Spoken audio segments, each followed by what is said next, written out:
పవన్ కళ్యాణ్ బాగా ఇష్టపడుతున్న వ్యక్తుల్లో నేను కూడా ఒకడిని.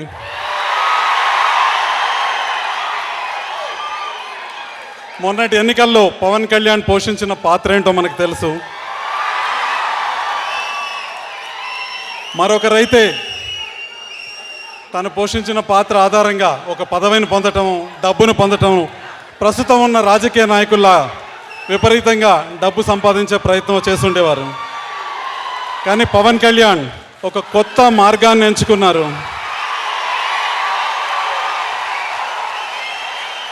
ప్రజల సమస్యల పరిష్కారానికి, అసలైన ప్రజల సమస్యల పరిష్కారానికి పవన్ కళ్యాణ్ తన శక్తి మేరకు కృషి చేస్తున్నారు.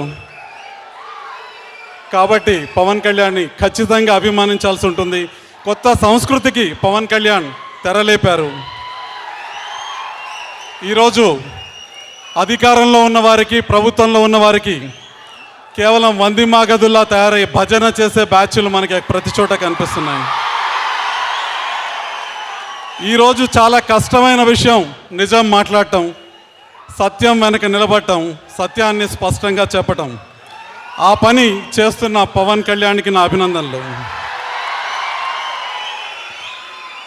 ప్రత్యేక హోదా ఇస్తామని ఆశపెట్టి మోసం చేసిన సందర్భంలో కావచ్చు, డిమానిటేషన్ పేరుతో ప్రజల జీవితాలు రోడ్ల పాలు చేసిన సందర్భంలో కావచ్చు, ప్రతి ఒక్కరూ మీడియాలో అత్యధిక భాగం కూడా మౌనం వహించి మాట్లాడటానికి భయపడి మౌనంగా ఉన్న సమయంలో ప్రశ్నించటానికి ముందుకొచ్చి ప్రశ్నించిన వ్యక్తి పవన్ కళ్యాణ్.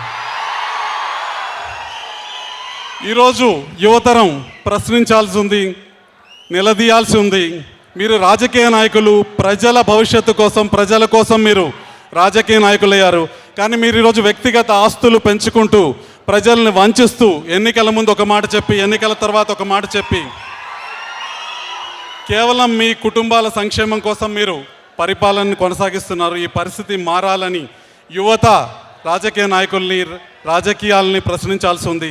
ఆ ప్రశ్నించే చైతన్యాన్ని ఎంతో కొంత తెలుగు యువతలో తీసుకొస్తున్న పవన్ కళ్యాణ్కి అభినందనలు. పవన్ కళ్యాణ్ తన ప్రయత్నాన్ని మరింత కొనసాగించాలని, తెలుగు ప్రజలు ఎదుర్కొంటున్న సమస్యల పరిష్కారానికి మరింత ముందుకు అడుగు వేయాలని, పవన్ కళ్యాణ్ స్ఫూర్తితో యువత కూడా ముందుకు అడుగు వేయాలని కోరుకుంటూ ఈ అవకాశం ఇచ్చినందుకు ధన్యవాదాలు. ఆంధ్ర కాటమరాయుడికి అభినందన. Hi, this is Nani and I subscribe to India Glitz Telugu channel IG Telugu, and for my updates and about my latest movies and everything, for all the news and gossips, please follow IG Telugu.